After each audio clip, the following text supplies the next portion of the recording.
Hey guys, welcome back. So ఎలా ఉన్నారు అందరూ? హోప్ అందరూ బాగున్నారనుకుంటున్నా. సో ఈ వీడియో ఒక స్పెషల్ వీడియో అనమాట. సో అదే మా అత్తయ్య గారి క్రియేటివిటీ థాట్స్ అనమాట.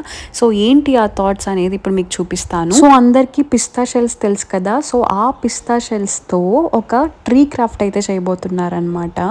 సో ఇంకా ఈ క్రాఫ్ట్ అయ్యేలోపు నేను పక్కనే ఉన్న క్లే తీసుకొని క్లేతో అయితే ఆడుకున్నా అనమాట. క్లే అంటే మీ అందరికీ తెలిసే ఉంటుంది కదా. సో ఒక 2 కలర్స్ తీసుకొని ఈ కలర్స్తో మనం ఫ్లవర్స్ కానీ అండ్ మనకి ఇష్టం వచ్చిన బొమ్మలు అయితే తయారు చేసుకోవచ్చు. అండ్ మనం అది ఎంత ప్రెస్ చేసినా మన చేతికి అయితే అంటుకోదు. ఇది ఒక స్ట్రెస్ రిలీఫ్లా ఉంటుందన్నమాట. నాకు క్లే చాలా నచ్చింది వీటిలో. సో ఆ క్లేతో ఒక ఫ్లవర్ అయితే గీసాను. ఆ ఫ్లవర్ అయితే సరిగ్గా రాలేదని చెప్పి మళ్ళీ తీసేసి ఆడుకున్నాను అనమాట దాంతో. సో ఇంకా ఫైనల్గా పిస్తా షెల్ ట్రీ క్రాఫ్ట్ అయితే అయిపోయింది. సో ఇది చూడడానికి ఎలా ఉందో కింద అయితే కమెంట్ చేయండి. అండ్ దీంతో పాటు చాలా హ్యాండ్ మేడ్ ఐటమ్స్ అయితే ఉన్నాయి. ఇక్కడ మీకు చూపిస్తున్నా కదా. సో ఇవన్నీ Zudio covers and Zepto covers ఇవన్నీ ఉంటాయి కదా, వీటితో అయితే తయారు చేశారు.